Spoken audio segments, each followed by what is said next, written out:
মাননীয় প্রধানমন্ত্রী আমাদেরকে ডেকেছিলেন শিক্ষা মন্ত্রণালয়ের সামনে আমরা কিভাবে কি গোছাচ্ছি। আগামী বৃহস্পতিবারে আমাদের বৃহত্তর ক্যাবিনেট মিটিং আছে, সেখানে আমরা কি প্রেজেন্ট করব। মাননীয় প্রধানমন্ত্রী ডিরেকশন দিয়েছেন মোটামুটি সকল মন্ত্রণালয়কে যে আমরা আগামী 6 মাসের ভেতরে কি করব, জনগণ কি দেখবে এবং আমরা যেন প্রত্যেকটা মিনিস্ট্রির জবাবদিহি হই মাননীয় প্রধানমন্ত্রীর কাছে। তো মাননীয় প্রধানমন্ত্রীর কাছে আমাদের জমা দিতে হবে আমরা কোন গোলগুলো কতখানি বাস্তবায়নের টোটাল প্ল্যান এবং 6 মাসে তার ভিতরে কি দৃশ্যমান হতে পারে। তো এগুলোর ডিরেকশন আরও শক্তভাবে এবং সুন্দরভাবে আমাদেরকে বুঝিয়ে দেবার জন্য আজকের মিটিংটা ছিল। সেই জায়গা থেকে শিক্ষা মন্ত্রণালয় নিয়ে কিছু আলোচনা হয়েছে।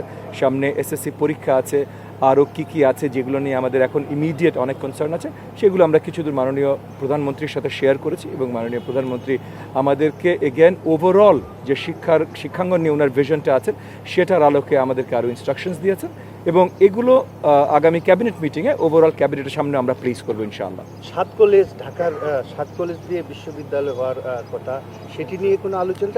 এটা মীমাংসিত ইস্যু, এটা মীমাংসিত ইস্যু এবং এটাতে সবাই সম্মতি যেহেতু দিয়েছেন, যে জিনিসগুলো মীমাংসিত এবং সম্মতি দেওয়া সেগুলো এখন দেখেন শর্ট টার্মে আমিও আপনাদের সাথে এবং মাননীয় আমার সাথে যিনি আছেন আমার বড় ভাই এহসানুল হক মিলন এমপি, আমরা দুজনেই কিন্তু বারবার আপনাদেরকে বলেছি যে কোনো ইস্যু মানে শিক্ষাঙ্গন এখন খুব গুরুত্বপূর্ণ একটা জিনিস, এখানে কোনো কিছু হুটহাট আমরা হাত দিব না, আমরা সুন্দর প্ল্যান করে লং টার্ম আমরা সব পরিবর্তনগুলো নিয়ে আসবো।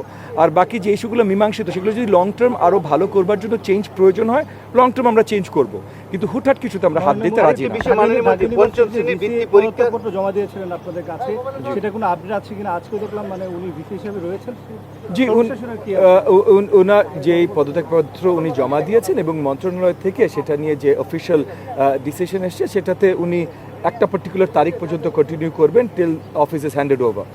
সো অফিস হ্যান্ড ওভার করা হবে টেম্পোরারিলি নেক্সট ইন পজিশনে যিনি আছেন এবং তারপর আমরা পার্মানেন্ট আবার নেক্সট ভিসি আমরা সঠিক যে পদ্ধতিগুলো একদম সঠিক পদ্ধতি সেই পদ্ধতিগুলোর মাধ্যমেই আমরা এগিয়ে যাব এবং মাননীয় প্রধানমন্ত্রী এটা নিয়ে জানতে চেয়েছেন বেস্ট প্রসিডিওর্স কি, গ্লোবাল বেস্ট প্র্যাকটিসেস কি এত বড় এত প্রসিদ্ধ বিশ্ববিদ্যালয়ের ভিসি হবার জন্য, এবং সেই সব তথ্য আমরা মাননীয় প্রধানমন্ত্রীর ডেস্কেও পৌঁছাচ্ছি। আগামীতে এই ডিসিশনগুলো যেন দেশ জাতির জন্য সবচেয়ে ভালো ডিসিশন হয়, শিক্ষাঙ্গনের জন্য সবচেয়ে ভালো ডিসিশন হয়, সেই দিকে আমাদের এবং স্পেশালি মাননীয় প্রধানমন্ত্রীর শক্ত নজর আছে। 180 দিনের মধ্যে পঞ্চম শ্রেণীর পরীক্ষা নিয়ে আলোচনা হচ্ছে যে বাচ্চারা এখন 6-এ 2-3 মাস পরে ফেলছে, এখন আপনারা নতুন করে আবার পঞ্চম শ্রেণীর পড়াশোনার ভিত্তিতে পরীক্ষা এই ধরনের কোনো ডিসিশন এখনো হয়নি, সেগুলো নিয়ে আলোচনা করাটাও আই গেস মুড ডিসকাশন।